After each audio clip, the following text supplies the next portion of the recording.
نحمده ونصلي على رسوله الكريم اما بعد فاعوذ بالله من الشيطان الرجيم بسم الله الرحمن الرحيم رب اشرح لي صدري ويسر لي امري واحلل عقدة من لساني يفقهوا قولي اللهم انا نسألك علما نافعا وعملا متقبلا ورزقا طيبا الحمد لله الولي الحميد اسبغ علينا نعمه ظاهرة وباطنة وهدانا لدينه وما كنا لنهتدي لولا ان هدانا الله نحمده على نعمه العظيمة وآلائه الجسيمة.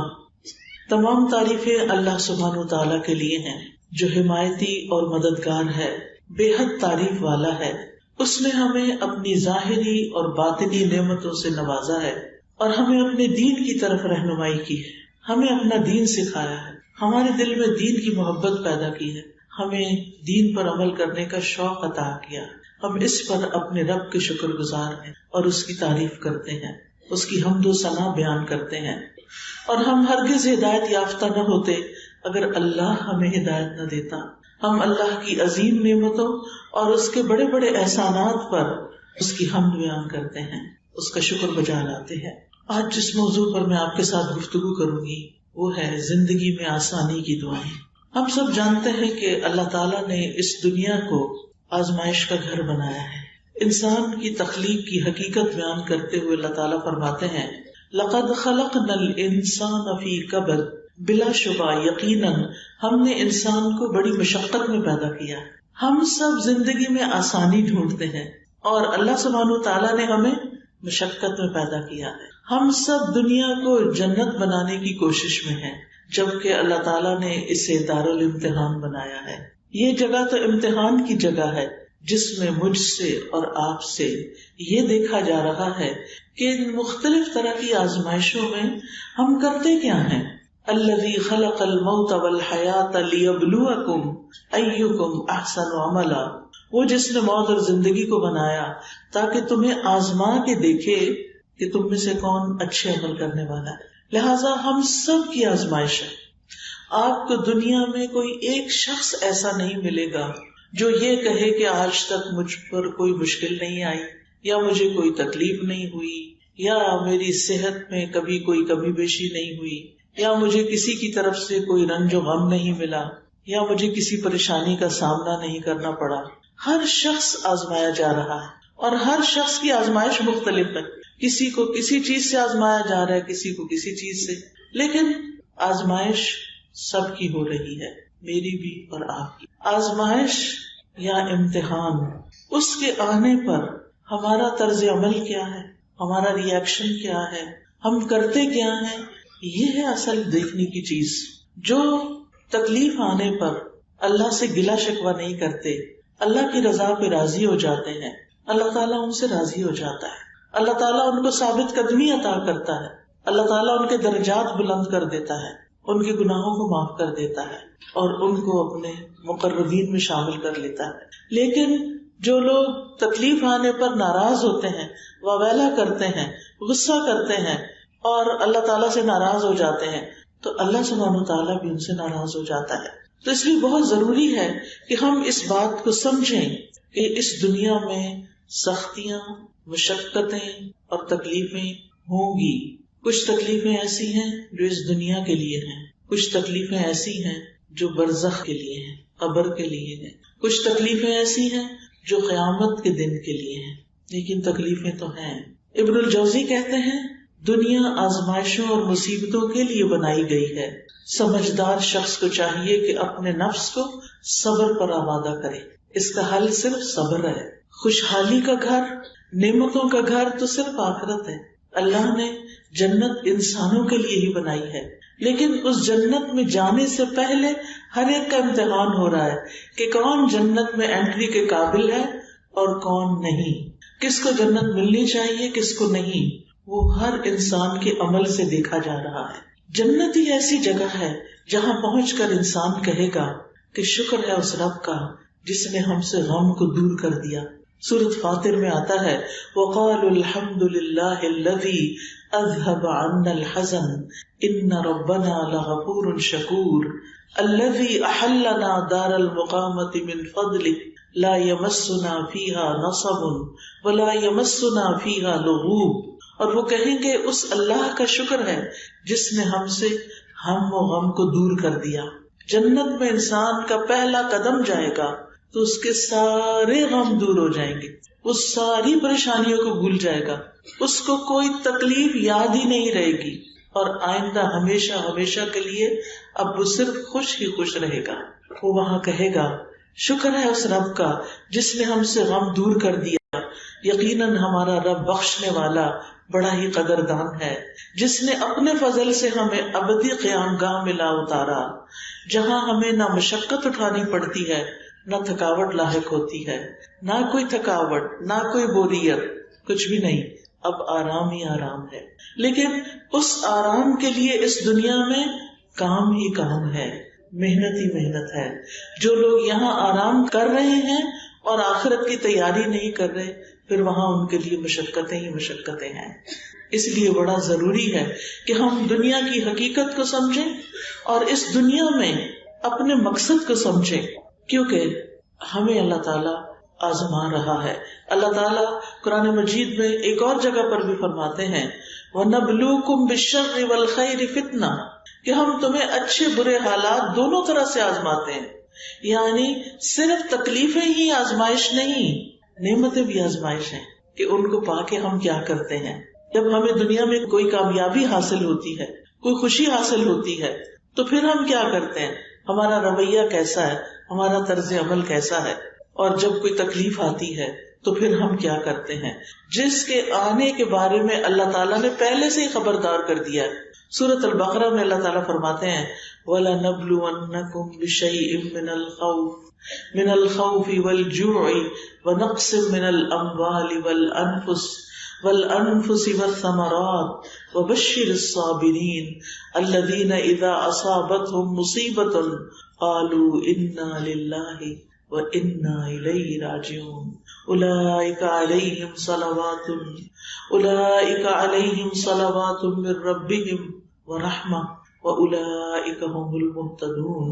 اور یقیناً ہم تمہیں خوف اور بھوک اور مالوں اور جانوں اور پھلوں کی کمی میں سے کسی نہ کسی چیز کے ساتھ ضرور آزمائیں گے، اور صبر کرنے والوں کو خوشخبری دے دو. وہ لوگ کہ جب انہیں کوئی مصیبت پہنچتی ہے تو وہ کہتے ہیں بے شک ہم اللہ کے لیے ہیں اور بے شک ہم اسی کی طرف لوٹنے والے ہیں. یہ لوگ ہیں جن پر ان کے رب کی طرف سے کئی مہربانیاں ہیں اور بڑی رحمت ہے، اور یہی لوگ ہدایت پانے والے ہیں. تو گویا خوف، مال، جان اور پھلوں کی کمی اور دیگر تکلیفوں کے ساتھ آزمائش ضروری ہوگی، یہ اللہ تعالیٰ نے بتا دیا ہے. آپ دیکھیں لا نبلونا، یہاں پر 3 موقدات آئے. موقدات کہتے ہیں جس سے تاکید کی جاتی. واو قسم کی ہے، لام تاکید کا ہے، نون مشدد بھی تاکید کا ہے. یعنی اللہ تعالیٰ قسم کھا کے فرماتے ہیں کہ ایسا ضرور ہوگا. کیا؟ کہ تمہیں مشکلات آئیں گی دنیا میں، کبھی خوف ہوگا، کبھی بھوک ہوگی، کبھی جانوں کی کمی ہوگی، کبھی مال کی کمی ہوگی، کبھی پھلوں کی پیداوار کی، تمہاری آمدنی کی کمی ہوگی. یہ ضرور ہوگا. لیکن ساتھ ہی کیا فرمایا کہ ایسے مواقع پر، ایسی تکلیفوں پر جو صبر کر جائیں ان کے لیے خوشخبری ہے. اور وہ جب مصیبت آتی ہے تو کیا کہتے ہیں انا للہ و انا الیہ راجعون، بے شک ہم اللہ کے لیے اور ہم اللہ کی طرف لوٹ کے جانے والے ہیں. کیا مطلب ہے کہ یہ دنیا تو ہمیشہ کے لیے ہے ہی نہیں. اللہ نے ہمیں پیدا کیا، اللہ ہی کی طرف لوٹ کے جانا ہے. یہاں بھی اللہ کے حکم کے مطابق جئیں گے، اور پھر جو چیزیں ہماری ہیں وہ بھی اصل میں ہماری نہیں، وہ بھی اللہ کی امانت ہے ہمارے پاس. کیا مطلب کہ اس کے ساتھ ہم کرتے کیا ہیں. مثلا یہ ہاتھ کس نے بنایا؟ ہمارے اللہ نے. یہ ہمیں کیوں دیے اللہ نے؟ کیا کرے ان سے؟ کام کرے. کیسے کام؟ اچھے کام یا اس کو ناراض کرنے والے کام؟ اب آزمائش یہی ہے کہ ہاتھ اللہ نے دیے، دیکھا یہ جا رہا ہے کون ان ہاتھوں کو اللہ سبحانہ و تعالیٰ کی مرضی کے مطابق استعمال کرتا اور کون اس کے خلاف، کون اس کے خلاف استعمال. آنکھیں کس نے دی ہیں؟ انا للہ. ٹھیک ہے نا. مرنے کے بعد یہ آنکھیں کہاں جائیں گی؟ واپس مٹی میں مل جائیں گی. منہا خلقناکم، اس مٹی سے ہم نے تمہیں پیدا کیا. وفیہا نعیدکم، اسی میں ہم تمہیں واپس لوٹا دیں گے. ومنہا نخرجکم تارۃ اخری، اور اسی میں سے ہم تمہیں دوبارہ نکال لیں گے، پھر پیدا کریں گے. دوبارہ کیوں نکالیں گے؟ تاکہ جس نے ان آنکھوں کو، ان ہاتھوں کو، اس زبان کو صحیح استعمال کیا ہے اس کو جزا دیں، اس کو اچھا بدلہ دیں. اور جنہوں نے اس کو غلط طریقے سے استعمال کیا، آنکھوں سے حرام چیزیں دیکھی، کانوں سے حرام چیزیں سنی، زبان سے غلط باتیں کی، جھوٹ بولا، چغلیاں کی، غیبتیں کی، دوسروں کو ہرٹ کیا، ستایا، تو پھر کیا ہو؟ ان کو اس کا بدلہ دیں. تو ہر انسان کو آزمایا جا رہا ہے کہ اس کو اللہ نے جو امانتیں دی ہیں، جو نعمتیں دی ہیں، اب وہ ان کے ساتھ کرتا کیا ہے. اسی لیے اللہ تعالیٰ نے ہمارے لیے گارڈز رکھے ہوئے ہیں. کیا نام ہے ان گارڈز کا؟ کرامن کاتبین. وہ کیا کر رہے ہیں؟ لکھ رہے ہیں. جو کچھ کرتے ہو لکھتے جا رہے ہیں. اور کون لکھوا رہا ہے؟ انا کننا نستنسخ، بے شک ہم لکھوا رہے تھے. کیا اللہ تعالیٰ کو خود نہیں پتا ہم کیا کر رہے ہیں؟ پتا ہے اللہ تعالیٰ کو پتا ہے کہ ہم کیا کر رہے ہیں، لیکن وہ لکھوا کیوں رہے ہیں؟ سوچے ذرا. اللہ تعالیٰ اپنے علم کے علاوہ ہر شخص کے اوپر ایک نگران ہے، اور وہ اللہ کی نگرانی ہے، اور اس کے باوجود وہ لکھوا رہا ہے تاکہ کل کو کوئی یہ نہ کہے نہیں میں نے تو نہیں کیا. اور آج آپ دیکھیں دنیا میں بھی بعض اوقات ایسے ہوتا ہے کہ لوگ چھپ کے ویڈیو بنا لیتے ہیں، پھر پوچھتے ہیں کہ تم نے کیا، جب وہ کہتا ہے کہ نہیں پچھلے دن ایسے ہی کسی نے کیا. گھروں میں اب کیمرے لگے ہوتے ہیں نا، تو اب وہ کسی نے اسی طرح کا غلط کام کیا، وہ کیمرے میں اس کی تصویر آ گئی، اس کو بلایا گیا کہ تم نے یہ کیا، اس نے کہا نہیں میں نے تو نہیں کیا، مجھے نہیں پتا. انہوں نے ویڈیو چلا کے دکھا دی. اب کیا ہوا؟ اب کوئی کہہ سکتا ہے کہ نہیں یہ میں نہیں، جب تصویر بھی آ رہی ہے، ٹائم بھی آ رہا ہے، سب کچھ آ رہا ہے. قیامت کے دن اس سے بھی زیادہ شرمندگی ہوگی جب منہ بند کر دیے جائیں گے، ہاتھ بولنے لگیں گے. یہ ہاتھ ہیں تو ہمارے پر ہمارے نہیں ہیں، ہمارے وفادار کوئی نہیں.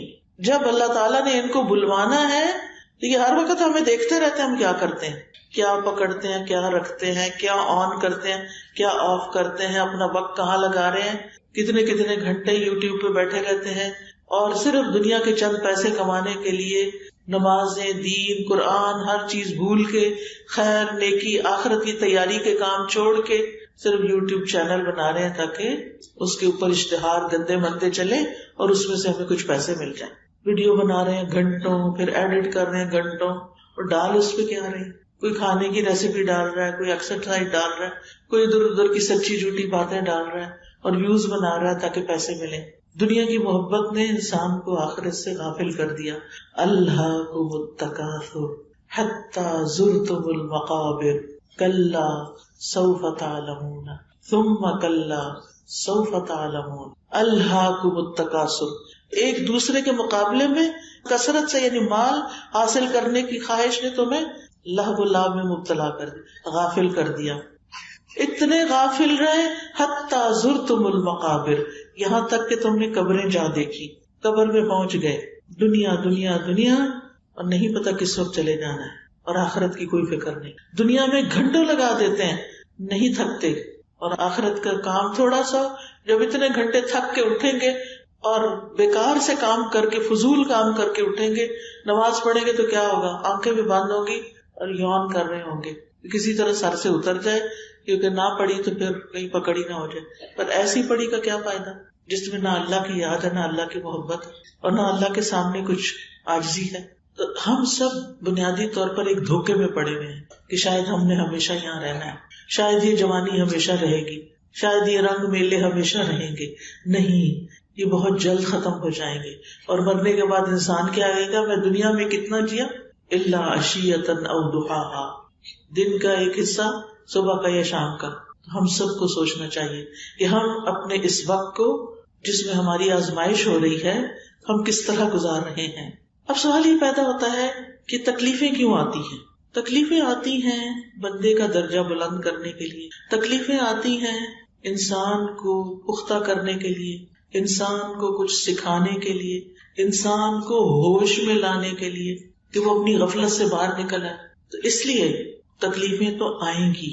نبی صلی اللہ علیہ وسلم نے فرمایا بے شک بندے کے لیے جب اللہ کے ہاں کوئی مقام اور مرتبہ مقدر ہو چکا ہوتا ہے اور وہ اپنے اعمال کی بنا پر اس تک نہیں پہنچ سکتا تو اللہ تعالیٰ اسے اس کے اپنے جسم یا مال یا اولاد کی آزمائش میں ڈال دیتا ہے.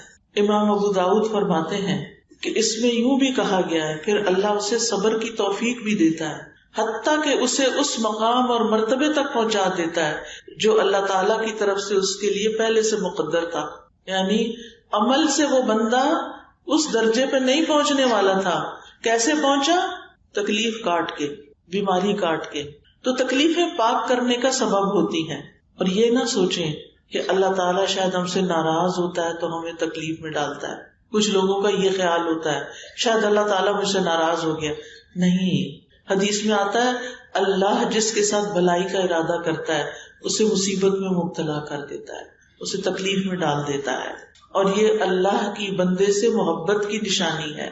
حضرت انس کہتے ہیں نبی صلی اللہ علیہ وسلم نے فرمایا زیادہ ثواب بڑی آزمائش کے ساتھ ہے. جب اللہ تعالیٰ کسی قوم سے محبت کرتا ہے تو انہیں آزمائش میں مبتلا کر دیتا ہے. بس جو راضی ہو جائے اس کے لیے رضا ہے اور جو ناراض ہو اس کے لیے ناراضگی مقدر ہو جاتی ہے. جتنے بھی اللہ کے بڑے بڑے پیارے پیغمبر گزرے ہیں وہ سب تکلیفوں سے گزرے ہیں. کیا آدم علیہ السلام کی آزمائش ہوئی تھی؟ آدم علیہ السلام کا امتحان ہوا تھا؟ پھر کیا ہوا اس کے بعد؟ جب وہ اس میں ناکام ہو گئے تو ان سے جنت کا لباس اتروا لیا گیا، ان کو جنت سے نکال دیا گیا. کیا ان کو کوئی تکلیف ہوئی ہوگی؟ بہت تکلیف ہوئی. پھر انہوں نے اللہ سے معافی مانگی، انہوں نے دعا مانگی. کیا؟ ربنا ظلمنا انفسنا وان لم تغفر لنا وترحمنا لنکونن من الخاسرین. کیا نوح علیہ السلام آزمائش سے گزرے تھے؟ کتنے سال؟ 950 سال. ان کی قوم نے ان کی بات نہیں مانی. پھر کیا ہوا؟ ان پر طوفان آ گیا. فأخذهم الطوفان وهم ظالمون. موسیٰ علیہ السلام کے لیے کوئی آزمائش تھی؟ ایک تھی یا بہت سی تھی؟ بہت سی تھی. وَفَتَنَّاكَ فُتُونًا. ہم نے طرح طرح سے تجھے آزمایا. وَاصْطَنَعْتُكَ لِنَفْسِي. پھر میں نے تجھے اپنے کام کا بنا لیا. بہت سی آزمائشیں آئیں. یعقوب علیہ السلام کو کوئی آزمائش آئی؟ کیا آزمائش تھی؟ یعقوب علیہ السلام محبوب بیٹا یوسف علیہ السلام ان سے جدا ہو گئے. کتنے سال جدا رہے؟ بعض کہتے 40 سال. نہیں پتا کہاں ہیں. یہ پتا تھا کہ زندہ ہیں، مایوس نہیں ہوئے تھے. 40 سال بھی مایوس نہیں ہوئے. لیکن کیا وہ روتے تھے ان کے لیے یا نہیں؟ روتے تھے نا. وَبِيَضَّتْ عَيْنَاهُ مِنَ الْحُزْنِ. غم کی وجہ سے آنکھیں سفید ہو گئی تھی. یہ اللہ کے پیارے بندے تھے یا نہیں تھے؟ نا. لیکن ان پر آزمائشیں آئی نا. تو جب آپ پر کوئی تکلیف آئے تو یہ نہ سوچے کہ اللہ تعالیٰ مجھ سے ناراض ہے. اللہ تعالیٰ سے حسن ظن رکھنا ہے، اچھا گمان رکھنا ہے. ٹھیک ہے نا. یوسف علیہ السلام پہ آزمائش آئی تھی. کیا کیا تھا بھائیوں نے؟ کنویں میں ڈال دیا. پھر کیا ہوا؟ پھر بک گئے، غلام بنا لیے گئے. پھر کیا ہوا؟ وہ ایک عورت کی طرف سے آزمائش آ گئی. پھر کیا ہوا؟ جیل میں بھیج دیے گئے. پھر کیا ہوا؟ جیل میں کتنا عرصہ رہے؟ وَلَبِثَ فِي السِّجْنِ بِضْعَ سِنِينَ. جیل میں کئی سال تک رہے. بعض کہتے ہیں کہ یہ 10 سے کم ہوتا ہے اور 9 سال رہے جیل میں. آسان ہے جیل میں 9 سال رہنا؟ اور ساری زندگی کیا امتحان تھا؟ کوئی بھی آس پاس مسلمان نہیں تھا، سارا ماحول ہی اپوزٹ تھا. آج جس لڑکی کی شادی تھوڑی سی دین کے بغیر لوگوں میں ہو جاتی ہے وہ صرف رونا دھونا ہی کرتی ہے. میری شادی یہاں ہو گئی. کوئی نعمت اس کو نظر نہیں آتی، کوئی خیر نظر نہیں آتی سوائے اس کے رونا دھونا. یہ ماحول میرے موافق نہیں. ماحول تو بہت سے لوگوں کو موافق. کیا یوسف علیہ السلام کو ماحول ملا تھا؟ کتنی بڑی آزمائش تھی. ماحول نہیں ملا. کیا وہ اللہ کے دین پہ قائم نہیں رہے؟ قائم رہے. انہیں جو بھی دیکھتا تھا تو کیا کہتا تھا؟ انا نراک من المحسنین. ان کے بھائی جب غلہ لینے کے لیے آئے اور انہوں نے اپنی عاجزی محتاجگی ظاہر کی اور پھر منت سماجت کی اور کہنے لگے انا نراک من المحسنین. تو بڑا ہی نیک آدمی ہے، ہمیں تو نظر آ رہا ہے کہ تو بڑا ہی نیک آدمی ہے. قید خانے کے جو ساتھی تھے جنہوں نے خواب کی تعبیر پوچھی تھی انہوں نے کیا کریڈٹ دیا ان کو؟ انہوں نے بھی یہی لفظ بولے انا نراک من المحسنین. جب ایک انسان اچھا ہوتا نا تو ہر ایک کے منہ پر وہی گواہی ہوتی ہے انا نراک من المحسنین، آپ بہت نیک ہیں. ایوب علیہ السلام پہ کوئی تکلیف آئی تھی؟ کیا ہوا تھا؟ بیماری رہی تھی. اللہ تعالیٰ فرماتے ہیں انا وجدناہ صابرا، ہم نے ان کو صابر پایا تھا. نعم العبد، اتنا اچھا بندہ. انہ اواب، وہ بہت زیادہ رجوع کرنے والا تھا، بار بار پلٹ کر اللہ ہی کی طرف آتے تھے. کیا ان کی بیماری ٹھیک ہوئی؟ ہو گئی. آپ کو پتا یہ صرف بیماری نہیں تھی، ان کے سارے قریبی لوگوں نے ان کو چھوڑ دیا تھا، اکیلے رہ گئے تھے. صرف بیوی تھی جو کھانا وانا دے دیتی تھی، مال بھی چلا گیا، اولاد بھی فوت ہو گئی، خود بھی بیمار ہو گئے. کیا اللہ سے ایک دن بھی بدگمانی کی؟ اچھا ہی گمان رکھا. ایک روایت میں آتا ہے کہ انہوں نے کہا کہ میں اللہ کی عبادت پہلے بھی کرتا تھا لیکن اس میں میرا مال، میری اولاد، میرے لوگ بیچ میں حائل ہو جاتے تھے. اب تو اے اللہ تیرے اور میرے بیچ میں کوئی بھی نہیں رہا، اب تو مجھے تیری عبادت میں لذت ہی لذت ہے. سارے ساتھ چھوڑ گئے، اب یہ تنہائی بڑی اچھی لگتی ہے، تیرا ذکر کرتا رہتا ہوں، تیرے سے مناجات کرتا رہتا ہوں. پھر آپ دیکھیے حضرت مریم علیہ السلام پر کوئی آزمائش آئی تھی، وہ اتنی تکلیف میں تھی اور ساتھ ہی ان کو یہ پریشانی کہ میں کیا قوم کو بتاؤں گی جا کے. کیا کہنے لگے؟ یا لیتنی مت قبل ھذا وکنت نسیا منسیا، کاش میں آج سے پہلے بھولی بھلائی جا چکی ہوتی اور مجھے کوئی بھی نہ جانتا ہوتا. یا لیتنی مت قبل، اس سے پہلے ماری جاتی اور بھول بھلا دی جاتی، میں آج ہوتی نہ دنیا میں. حضرت آسیہ پر کوئی آزمائش آئی تھی؟ کیا آزمائش آئی تھی؟ فرعون سختیاں کرتا تھا، ہاتھوں میں اس نے کیل ٹھوک دیے تھے، دیوار کے ساتھ چن دیا تھا کہ باز آ جاؤ دین سے، لیکن وہ باز نہیں آئی. کیا دعا کرتی تھی؟ رب ابن لی عندک بیتا فی الجنہ، اللہ اپنے پاس جنت میں گھر بنا دے. ونجنی من فرعون وعملہ، مجھے فرعون اور اس کے عمل سے بچا لے، نجات دے. ونجنی من القوم الظالمین، اللہ مجھے ظالم لوگوں سے نجات دے. ان سب لوگوں نے کیا کیا تھا؟ حضرت یونس علیہ السلام پہ آزمائش آئی تھی. کیا آزمائش آئی تھی؟ مچھلی کے پیٹ میں اندھیروں پر اندھیرا. رات کے وقت کبھی کسی دریا پہ گئے آپ اندھیرے میں؟ سوچیں بادل آئے ہوئے ہوں، رات ہو اور آپ پانی کے وہ گہرائیوں میں ہو، مچھلی کے پیٹ میں ہو، کتنی خوفناک جگہ. کیا انہوں نے اللہ تعالیٰ کو بلیم کیا تھا کہ آپ نے میرے ساتھ کیا کیا؟ کیا کہا تھا؟ لا الہ الا انت سبحانک انی کنت من الظالمین. اللہ میری اپنی غلطی ہے، آپ ظالم نہیں ہیں، آپ ہر خطا سے پاک ہیں. اللہ سے برا گمان نہیں کیا. تو یاد رکھیے زندگی میں اگر کوئی تکلیف آئے تو 2 کام لازمی کرنے ہیں.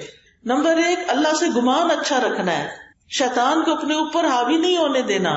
نمبر 2 دعائیں کرنی ہیں. یہ دعاؤں کا کارڈ اسی لیے بنایا گیا ہے، مشکل آ گئی آسانی کے لیے دعائیں کریں، دعائیں کرنی ہیں. خود ہمارے پیارے نبی صلی اللہ علیہ وسلم پر کوئی مشکلات آئی تھی، ہر طرح کی آزمائشیں آئی تھی، اور آپ نے فرمایا تھا نا کہ جس پر کوئی تکلیف آئے وہ کیا کرے؟ میری تکلیف کو یاد کر لے. ہم نے کیا کرنا ہے؟ اللہ کی طرف رجوع کرنا ہے، اپنے ایمان کی تجدید کرنی ہے، نیک عمل کرنے ہیں، کیونکہ اللہ کا وعدہ ہے وَأَمَّا مَنْ آمَنَ وَعَمِلَ صَالِحًا فَلَهُ جَزَاءً الْحُسْنَى وَسَنَقُولُ لَهُ مِنْ أَمْرِنَا يُسْرًا. اور رہا وہ جو ایمان لایا اور اس نے نیک عمل کیے تو اس کے لیے بدلے میں بھلائی ہے، اور ان قریب ہم اسے اپنے کام میں سے سراسر آسانی کا حکم دیں گے. ایک اور جگہ پر آتا ہے من عمل صالحا من ذکر او انثى وهو مؤمن فلنحيينه حياة طیبہ ولنجزینهم اجرهم باحسن ما كانوا يعملون. جو شخص بھی نیک عمل کرے گا، خواہ مرد ہو یا عورت، بشرطے کہ وہ مومن ہو، تو ہم اسے پاکیزہ زندگی بسر کرائیں گے، ہم اسے عمدہ زندگی دیں گے. تو نیک عمل کرتے رہیں گے تو آپ کے دلوں پہ اطمینان ہوگا، دعائیں مانگیں گے، اللہ سے گمان اچھا رکھیں گے تو آپ کی زندگی خوشگوار ہو جائے گی. کیا نبی صلی اللہ علیہ وسلم مسکراتے تھے؟ سب سے زیادہ مسکرانے والے تھے، جبکہ آپ کے اوپر سب سے زیادہ تکلیفیں تھیں، پھر بھی آپ مسکراتے رہتے تھے.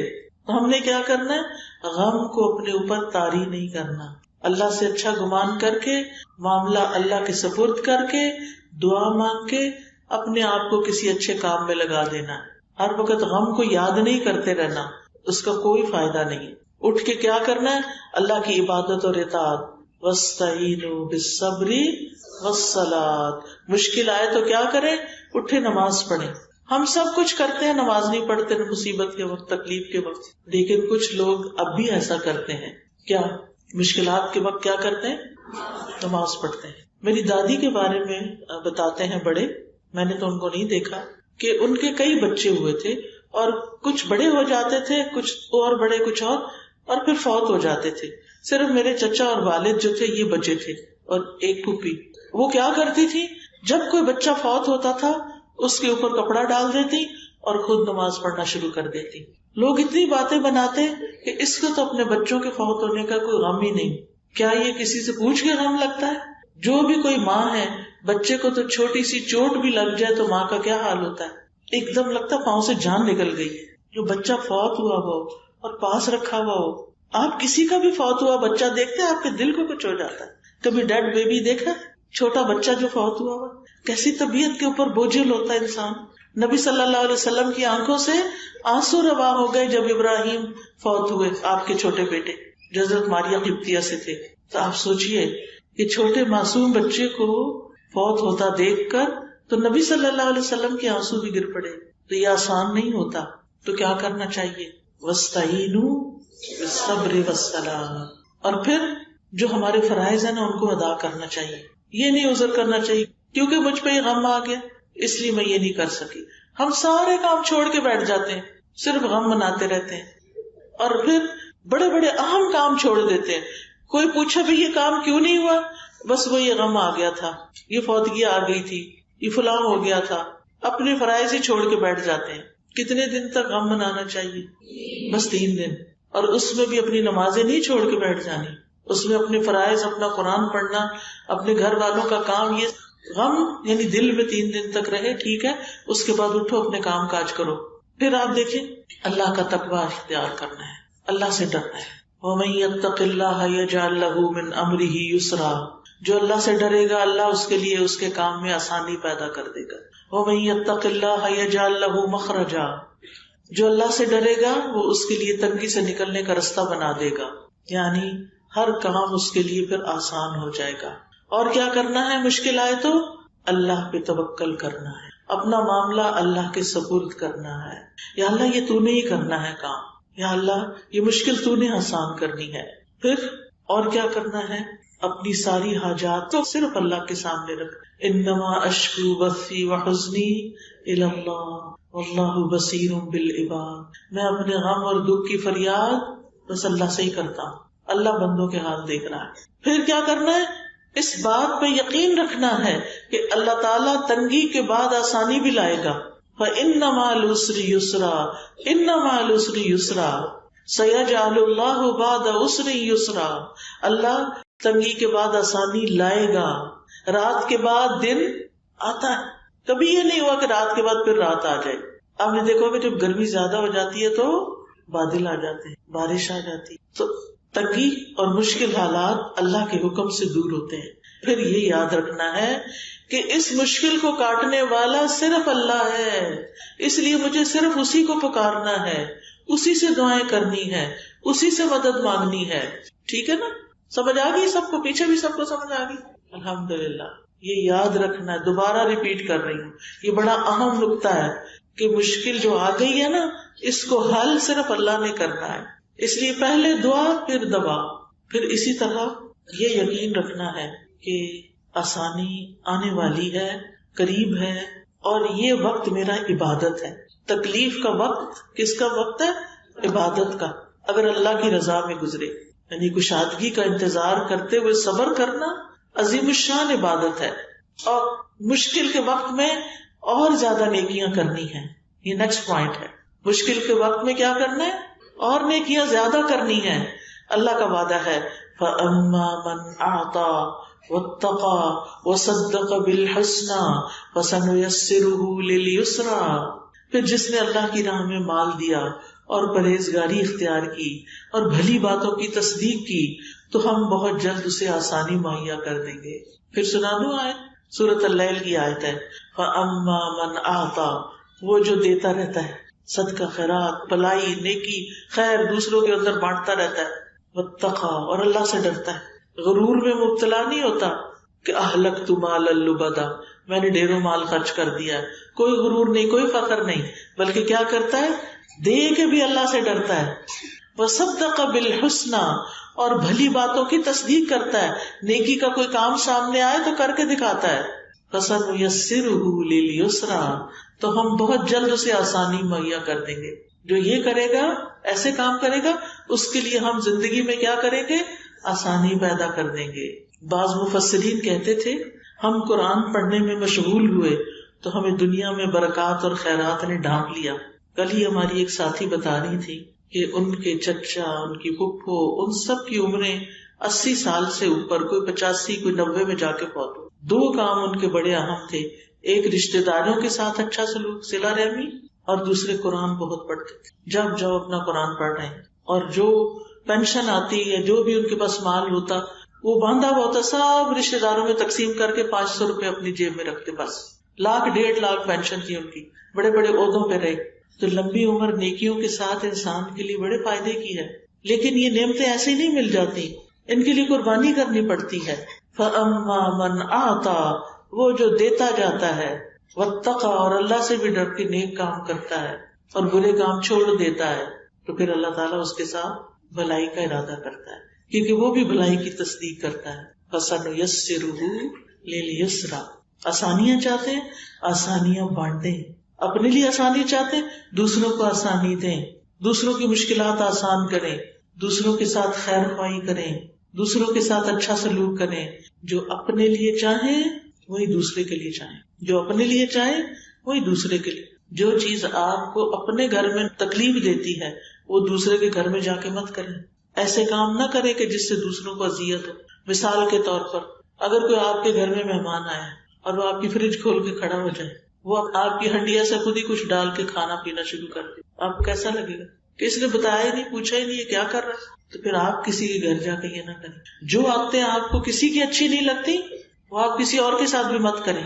پھر یہ کہ ہمت کریں اور صبر کریں، ہمت اور صبر کے ساتھ مشکلات کا مقابلہ کریں. اللہ تعالیٰ فرماتے ہیں وَاصْبِرْ عَلَىٰ مَا أَصَابَكَ إِنَّ ذَلِكَ مِنْ عَزْمِ الْأُمُورِ، جو مصیبت تمہیں پہنچے اس پہ صبر کرنا ہے، یہ بڑی ہمت کے کاموں میں سے ہے. اور پھر صبر کے نتیجے میں تکلیفیں دور ہوتی ہیں. معاملات اگر آسان نہ ہو رہے ہوں تو مایوس نہیں ہونا، اور انتظار کرنا ہے، تھوڑا سا اور انتظار، تھوڑا سا اور انتظار. پھر نیکسٹ پوائنٹ ہے مشکلات میں جزا فضا نہیں کرنی، حال دعائی نہیں مچانی، گھر والوں کو، آس پاس کے لوگوں کو پریشان نہیں کرنا. پھر اللہ کی طرف سے آئی ہوئی آزمائش کا شکوہ لوگوں سے نہیں کرنا. سمجھ آئی؟ یہ نہیں کہ جو آئے اسے کہ آج تو پتہ نہیں کیا ہوا، آج سر درد ہو گیا، 10 لوگوں کو کہہ کے ان کو بھی سر درد کرا دو. اگر ہو گئی ہے، کسی کو پتا ہے کہ علاج کیا ہے تو ٹھیک ہے آپ بتا دیں. لیکن ہر ایک کو، کچھ لوگوں کے پاس بیٹھے نا وہ اپنی بیماریوں کی اتنی ڈیٹیل بتانے لگ جاتے کہ دل گھبرا جاتا ہے. نہ تو ہم ڈاکٹر ہیں اور نہ ہی ہمیں اس کا کوئی علاج پتا، آپ اتنی تفصیل کیوں بتا رہے ہیں؟ تو دوسروں کو تنگی ہوتی ہے، دوسروں کا وقت ضائع ہوتا ہے. اس کو بتائیں جو آپ کے لیے کچھ کرے، وہ ڈاکٹر ہو، وہ کوئی حکیم ہو، وہ کوئی تھراپسٹ ہو، اس کو تو آپ بتائیں. لیکن جس نے کچھ کرنا نہیں اسے کیوں بتا رہے ہیں؟ تو بندوں کے آگے رونا نہیں رونا. کس کے آگے رونا ہے؟ صرف اللہ کے آگے. پھر دعاؤں کی کثرت، دعاؤں کی کثرت، ذکر کی کثرت. ابن قیم کہتے ہیں اللہ کا ذکر مشکل کو آسان کر دیتا ہے، تنگی کو آسان بنا دیتا ہے، مشقتوں کو کم کر دیتا ہے. جب بھی کسی مشکل پر اللہ کا نام لیا جاتا ہے وہ آسان ہو جاتی ہے. جب کسی مشقت پہ اللہ کا ذکر کیا جاتا ہے وہ آسان ہو جاتی ہے. کسی سختی پہ اللہ کا ذکر کیا جاتا ہے وہ زائل ہو جاتی ہے. کسی تکلیف پہ اللہ کا ذکر کیا جاتا ہے وہ ختم ہو جاتی ہے. اللہ کا ذکر کرنا غم اور پریشانی کو دور کرنے کا ذریعہ ہے. اور دعاؤں میں خاص طور پر استغفار. اللہ تعالیٰ فرماتے ہیں لولا تستغفرون اللہ لعلکم ترحمون، تم اللہ سے استغفار کیوں نہیں کرتے کہ تم پہ رحم کیا جائے. اگر ہم چاہتے ہیں نا اللہ تعالیٰ ہم پہ رحم فرمائے تو کیا کریں؟ استغفار کی کثرت. استغفر اللہ استغفر اللہ استغفر، کم از کم 100 دفعہ دن میں. پھر اللہم اغفر لی، پھر اللہم اغفر لی ذنبی کلہ دقہ وجلہ، آخر تک. مشکلات سے آسانی میں استغفار بڑے فائدے کا ہے. اور پھر اس کے بعد آپ یہ کارڈ اٹھا لیجئے اور اس کو پڑھنا شروع کر دیں ایک ایک دعا کو سمجھ کے. اور اس میں آپ دیکھیے جیسے رب اشرح لی صدری ویسر لی امری، کوئی کام مشکل اٹک جائے تو کیا کریں؟ صرف اتنا پڑھتے جائیں ویسر لی امری ویسر لی امری ویسر لی امری. جہاں مشکل آ جائے ویسر لی امری. پھر اللہم لا سہل الا ما جعلتہ سہلا وانت تجعل الحزن اذا شئت سہلا. اور پھر ربنا آتنا من لدنک رحمہ وہیئ لنا من امرنا رشدا. یہ کہف والوں کی، غار والوں کی دعا ہے. کچھ نوجوان مسلمان تھے، ان کے ملک کا بادشاہ جو تھا وہ بت پرست تھا اور لوگوں کو بت پرستی پہ مجبور کرتا تھا. جو لوگ اس کی بات نہیں مانتے تھے انہیں سخت سزا دیتا تھا. تو ان نوجوانوں نے اپنے دین کی حفاظت کے لیے کیا کیا؟ اپنا شہر ہی چھوڑ دیا اور غار کی طرف چلے گئے اور اللہ تعالیٰ سے یہی دعا کی. تو اللہ تعالیٰ نے انہیں اپنے پاس سے اپنا فضل اور رحمت عطا کی اور پھر اللہ تعالیٰ نے ان کو سلا دیا. کئی سو سال سوئے رہے، پھر انہیں اٹھا دیا اور اپنی قدرت کی نشانی بنا دیا. تو یہاں پر وہ کہتے ہیں من لدنک رحمہ، اللہ تیرے پاس سے رحمت چاہیے. وہیئ لنا من امرنا رشدا، اور ہمیں ہمارے اس معاملے کے اندر درستگی عطا فرما. یعنی ہم جو کر رہے ہیں نا وہ ٹھیک ہو، غلط طریقہ نہ ہو، غلط رستہ نہ اختیار کرے. کیونکہ ہوتا پتہ کیا ہے، جب کوئی تکلیف آتی ہے نا تو لوگ کسی عامل کے پاس، کسی جادوگر کے پاس، ایسے لوگوں کے پاس چل پڑتے ہیں. تکلیف آئی تھی آپ کے درجے بلند کرنے کے لیے اور آپ نے ایسا رستہ اختیار کر کے پہلے عمل بھی گنوا دیے. کسی کے پاس غیب کا علم کوئی نہیں، سب تکے بازیاں ہوتی ہیں. تو اس لیے کسی نجومی کے پاس، کسی جادوگر کے پاس ہرگز نہیں جانا. اللہ سے دعا کرنی، اللہ کا ذکر کرنا. پھر آپ دیکھیے آیت کریمہ لا الہ الا انت سبحانک انی کنت من الظالمین. رسول اللہ صلی اللہ علیہ وسلم نے فرمایا کیا میں تمہیں ایسی چیز کے بارے میں نہ بتاؤں جب تم میں سے کسی آدمی کو رنج و الم اور دنیا کی آزمائشوں میں سے کوئی آزمائش آئے تو وہ اس دعا کو پڑھے اور اس کی تکلیف دور ہو جائے. تو آپ سے کہا گیا کیوں نہیں؟ آپ نے فرمایا وہ مچھلی والے کی دعا ہے لا الہ الا انت سبحانک انی کنت من الظالمین. مشکل آئے تو یہ دعا پڑھ لیں، اس کو دعا الکرب بھی کہا جاتا ہے. پھر اسی طرح ساری دعاؤں کا تو اب اس وقت ڈیٹیل میں جانے کا وقت نہیں، لیکن جو موٹی موٹی دعائیں ہیں وہ میں آپ کو بتا دیتی ہوں. یہ بد نصیبی سے بچنے کی دعا ہے. اعوذ باللہ من جہد البلاء ودرک الشقاء وسوء القضاء وشماتۃ الاعداء. اسی طرح یا حی یا قیوم برحمتک استغیث. یا حی یا قیوم، یہ جو ہے نا اسم اعظم بھی کہتے ہیں. یا حی جو ہے نا اسم اعظم ہے، اس کے ساتھ جو دعا کی جائے وہ دعا قبول ہوتی ہے. پھر یہ ایک دعا بڑی اچھی ہے اللہم احسن عاقبتنا فی الامور کلہا واجرنا من خزی الدنیا وعذاب الآخرہ. پھر درود شریف کی کثرت. درود شریف میں نماز کا درود شریف بھی پڑھ سکتے ہیں اور اس کے علاوہ بھی جو درود آپ کو پڑھنا ہو سوائے من گڑت درودوں کے، جو مسنون درود ہیں ان کو آپ پڑھ سکتے ہیں. صلی اللہ علیہ وسلم صلی اللہ علیہ وسلم، اس کی کثرت کیجیے. ایک دفعہ درود پڑھنے سے کیا ہوتا ہے؟ 10 رحمتیں آتی، 10 نیکیاں لکھی جاتی، 10 گناہ معاف ہوتے، 10 درجے بلند ہوتے. درود شریف نہیں چھوڑنا. میں اپنی بات یہیں پر ختم کرتی ہوں اور مجھے امید ہے کہ جو باتیں میں نے آپ کو بتائی ہیں، جو پوائنٹس آپ کو بتائے ہیں کہ مشکل وقت میں کیا کرنا ہے، وہ آپ نے اپنے دل پہ لکھ لینے ہیں اور ہر مشکل کو درجات کی بلندی کا ذریعہ بنانا ہے. اور یہ کارڈ سنبھال کے رکھ نہیں دینا، سجا کے رکھ نہیں دینا، اس کی دعائیں پڑھتے رہنا ہے.